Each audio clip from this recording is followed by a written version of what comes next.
Hello everyone, welcome back to YouTube channel. तो अभी कुछ ही दिनों पहले बीकॉम 6 सेमेस्टर और 4th सेमेस्टर के एग्ज़ाम्स कंप्लीट हुए हैं और अभी उनके पास टाइम है रिज़ल्ट्स आने तक का। तो ये रिज़ल्ट्स आने तक के बीच में जो टाइम है, उस टाइम को कैसे यूटिलाइज़ करना है, इस टाइम में आप क्या कुछ नया सीख सकते हो, क्या चीज़ें आप अपने नॉलेज में ऐड ऑन कर सकते हो और क्या नई स्किल्स आप अपने साथ इस समय में सीख सकते हो, ये आज मैं आप सबके साथ डिस्कस करने वाली हूँ। अगर आप बीकॉम से रिलेटेड नहीं है, आपने अभी कोई और एग्ज़ाम दे रखी है और आपका रिज़ल्ट आने वाला है, रिज़ल्ट आने तक टाइम है, तो भी आप ये वीडियो को देख सकते हैं। सबसे पहले स्किल जो आपको सीखनी चाहिए वो है इंग्लिश कम्युनिकेशन स्किल। अब ज़रूरी नहीं है, अब काफ़ी लोग बोलेंगे इंग्लिश ज़रूरी नहीं होती है, बट अगर आपको किसी पे डिपेंडेंट नहीं रहना है, अगर आप चाहते हैं कि आप अपनी लाइफ इंडिपेंडेंटली जी सकें, तो इंग्लिश कम्युनिकेशन स्किल्स काफ़ी इम्पॉर्टेंट है। आपने देखा होगा, इवन अगर आपको नॉर्मल फॉर्म भी भरना है कहीं का, तो उसके लिए भी आपको वहाँ पे सारी डिटेल्स इंग्लिश में दी होती है। तो आपको बेसिक इंग्लिश आनी चाहिए। मैं ये नहीं बोल रही हूँ कि आपको एकदम फ्लुएंट इंग्लिश आनी चाहिए, बट बेसिक इंग्लिश आपको आनी चाहिए। ये इंग्लिश की वजह से आप कई सारी चीज़ें भी सीख सकते हो। इंग्लिश में काफ़ी चीज़ें, काफ़ी नॉलेज ईज़िली अवेलेबल होता है। अगर आपको इंग्लिश आती है तो वो नॉलेज आप जल्दी गेन कर सकते हो। इसलिए इंग्लिश कम्युनिकेशन स्किल्स आना बहुत इम्पॉर्टेंट है। प्लस प्रेजेंटेशन स्किल्स काफ़ी इम्पॉर्टेंट है।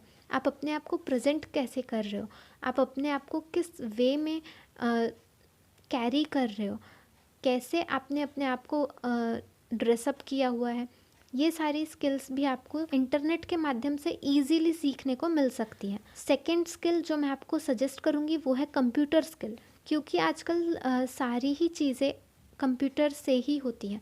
कोई भी जॉब देख लो आप, बिना कंप्यूटर के मुझे नहीं लगता आजकल पॉसिबल है।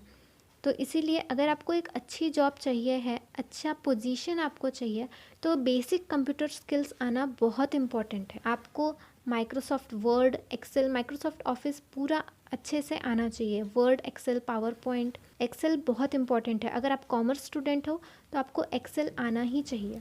साथ ही टैली, टैली भी आपके लिए बहुत इम्पॉर्टेंट है। तो ये 2 सॉफ्टवेयर्स आपको बहुत अच्छे से आने चाहिए। और भी अगर आपको कंप्यूटर स्किल्स सीखने हैं तो आप इसमें और ऐड ऑन कर सकते हो। अगर आप महाराष्ट्र से हो तो आपको MSCIT, टैली इन जैसे कोर्सेज को कर लेना चाहिए, अगर आपने अब तक नहीं किया हो तो। इसके बाद थर्ड स्किल्स जो मैं आपको थर्ड हैबिट या स्किल या नॉलेज, जो भी आप बोल लो, वो होती है रीडिंग हैबिट। रीडिंग हैबिट आपको अपने अंदर डेवलप करनी ही चाहिए। अगर आप पहले से बुक्स पढ़ने के शौकीन हो तो ये तो काफ़ी अच्छी बात है, बट अगर आप नहीं पढ़ते हो, आपको पढ़ने को आप बोलोगे कि बुक्स पढ़ के मुझे नींद आती है या फिर ऐसा कुछ भी अगर आपके साथ है, तो भी मैं आपको बोलूँगी कि आप थोड़ा थोड़ा करके एक एक पेज, दो दो पेज इस तरीके से स्टार्ट करिए। कुछ ऐसी बुक्स उठाइए जो कि समझने के लिए बिल्कुल ईजी हो। और ज़रूरी नहीं है रीडिंग हैबिट आपको इंग्लिश में ही डेवलप करनी है, हमेशा इंग्लिश बुक्स ही पढ़ना है, ज़रूरी नहीं है। किसी भी तरीके के बुक्स, किसी भी लैंग्वेज में, जो लैंग्वेज आपको पसंद है वो लैंग्वेज में आप पढ़िए। और मैं सजेस्ट करूँगी ऐसे 2 लैंग्वेजेस आप निकाल के रख लीजिए जो आपको आती हैं, अच्छे से आती हैं। एक तो इंग्लिश और दूसरी आपको जो पसंद हो, लाइक हिंदी, मराठी, जो भी आपको पसंद हो। और भी अगर कोई और मदर टंग होगी आपकी, बंगाली, पंजाबी, तो वो भी लैंग्वेज में आप पढ़ सकते हो। रीडिंग करने से आपके माइंड को एक ट्रेनिंग मिलती है कंसंट्रेट करने को, साथ ही आपको सोचने को, आपको मतलब पढ़ते हुए आपको कंसंट्रेट करना होता है। वीडियो अगर आप देख रहे हो कोई, या कुछ इंटरनेट पे आप सर्च करके उस पर पढ़ रहे हो, तो वो वैसा आपको अट्रैक्ट करने के लिए बनाया होता है, इसीलिए आप उसको जल्दी समझ पाते हो। बट जो भी लिखा होता है उसको समझने के लिए आपको कंसंट्रेट करना पड़ता है। अगर आप बुक पढ़ रहे हो तो उसमें लिखा हुआ समझने के लिए कंसंट्रेट करना पड़ता है, और इससे हमारे माइंड, हमारे दिमाग की एक्सरसाइज होती है। हम इंटरनेट की वजह से जो मंद हो रहे हैं, हमारी सोचने की क्षमता कम हो रही है धीरे धीरे इंटरनेट की वजह से। बट रीडिंग हैबिट अगर आप जारी रखते हो तो हमारी सोचने की क्षमता जारी रहती है। किसी भी प्रकार के आप इकोनॉमिक्स या फाइनेंस या फिर जो भी चीज़ में आपको इंटरेस्ट है उस तरीके के बुक्स पढ़ो। आप स्पिरिचुअल, हिस्टोरिकल, इस तरीके के भी बुक्स पढ़ सकते हो। इससे भी आपको काफ़ी कुछ सीखने को मिलेगा। मैंने खुद ने अभी कुछ ही महीनों पहले से स्टार्ट किया है रीडिंग हैबिट डेवलप करना, और ट्रस्ट मी, इससे काफ़ी हेल्प होती है। आपको काफ़ी जगह इस चीज़ रीडिंग हैबिट की वजह से आपको काफ़ी कुछ सीखने को मिलता है।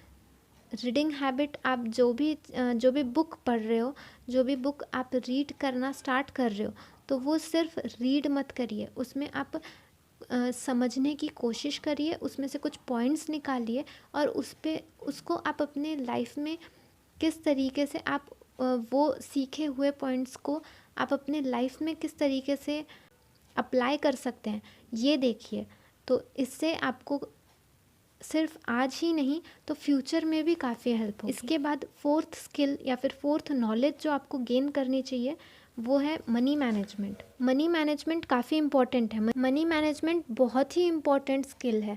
आप पैसे कमाओगे तो, पर उसको मैनेज किस तरीके से करना है, उसकी बजटिंग कैसे करनी है ताकि आपकी सेविंग्स हो सके। आपको अगर कल को कोई इमरजेंसी आती है तो आपके पास कुछ फंड अवेलेबल हो, कुछ पैसे अवेलेबल हो कि आप वो इमरजेंसी को टैकल कर सको।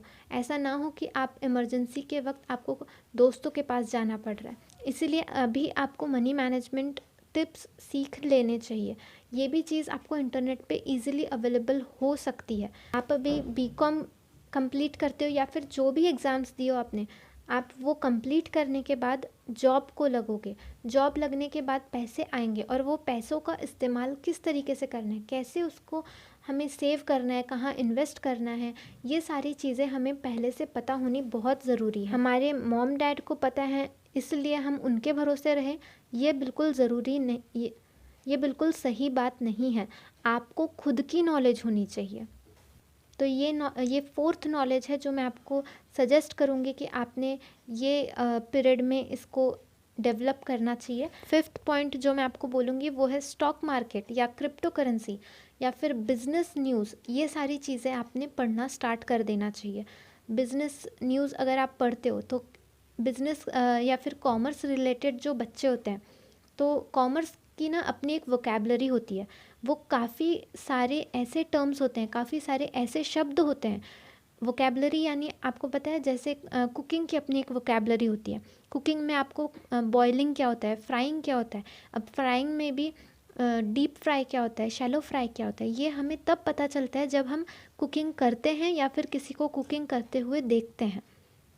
वैसे ही कॉमर्स की भी अपनी एक वोकैबलरी होती है। तो अगर आपको इंग्लिश आती भी है तो भी ज़रूरी नहीं है कि आपको कॉमर्स की वोकैबलरी आती होगी। इसलिए कॉमर्स की वोकैबलरी सीखने के लिए आपको बिज़नेस न्यूज़ या तो बिज़नेस न्यूज़पेपर जो होते हैं, न्यूज़पेपर जो होते हैं जैसे इकोनॉमिक टाइम्स वगैरह हो गया, तो वो सारी चीज़ें आपको पढ़ना स्टार्ट करना चाहिए। इससे आपको नए नए शब्द पता चलेंगे।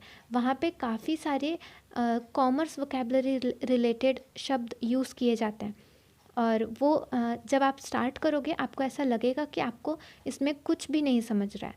बट जैसे जैसे आप पढ़ना स्टार्ट करोगे वो शब्दों को निकाल के आप बाजू में रखिए। वो शब्दों के बारे में बाद में फिर उसको सर्च करके उस बारे में जो शब्द आपको नहीं समझा है उसके बारे में इंफॉर्मेशन निकालिए। इस तरीके से धीरे धीरे आप कॉमर्स की वोकैबलरी भी सीख जाएंगे और आपको हमारे बिज़नेस वर्ल्ड में क्या चल रहा है, बिज़नेस के बारे में भी नॉलेज मिलेगी। साथ ही हमारी इंडियन इकोनॉमी कैसे चल रही है या फिर हमारे कंट्री की इकोनॉमी कैसी चल रही है, ये भी धीरे धीरे पता लगने लगेगा। साथ ही आपको क्रिप्टो करेंसी या फिर स्टॉक मार्केट के बारे में भी अगर आप नॉलेज लेते हो तो ये भी आपको फ्यूचर में काफ़ी मदद करने वाला है।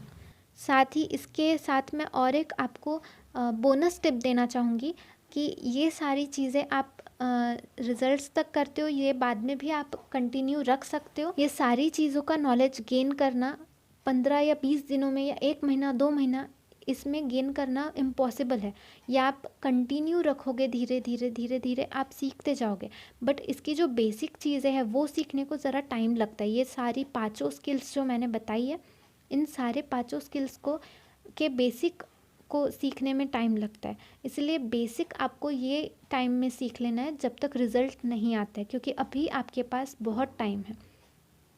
और एक बोनस टिप जो मैं आपको बता रही हूँ कि आपकी कोई भी प्रकार की हॉबी हो, फिर वो किसी भी प्रकार की एकदम छोटी से छोटी हॉबी क्यों ना हो, उसको भी आप ध्यान दीजिए, उसको भी आप टाइम दीजिए।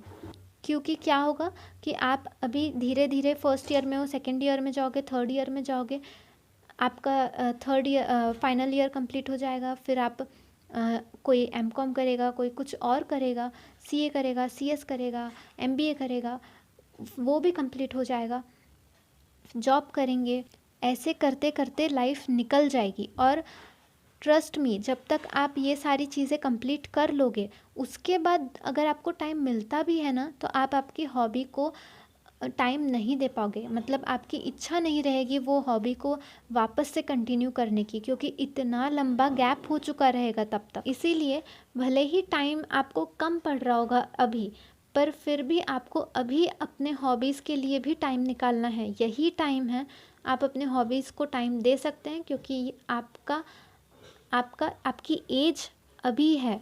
आपको कुकिंग करना पसंद है, आपको ड्राइंग, स्केचिंग, मेहंदी निकालना या वीडियो एडिटिंग करना या कुछ भी किस्म की ट्रैवलिंग करना, कुछ भी हॉबी है आपकी, बस उसको फॉलो करो।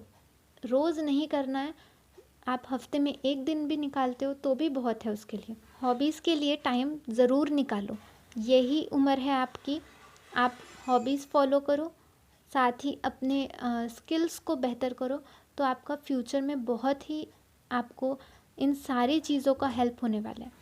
अगर और कोई ऐसी स्किल या नॉलेज है जिसके बारे में आप चाहते हैं कि आप हमको शेयर करें और बाकी लोगों को उन स्किल्स या नॉलेज के बारे में पता होना चाहिए, तो वो आप कमेंट सेक्शन में हमें कमेंट करके बता सकते हैं, ताकि उस पे भी लोग काम कर सकें। और एडवांस में सभी को कॉन्ग्रेचुलेशंस उनके रिज़ल्ट के लिए। बिलीव रखो, बहुत ही अच्छा रिज़ल्ट आने वाला है। बिल्कुल भी रिज़ल्ट का अभी दिमाग में टेंशन मत रखो। अपने आप को बेहतर बनाने में अभी टाइम इन्वेस्ट करो, और फ्यूचर आप सभी का बहुत ही ब्राइट होने वाला है। Congratulations to all of you. Thank you so much for watching this video. Thank you.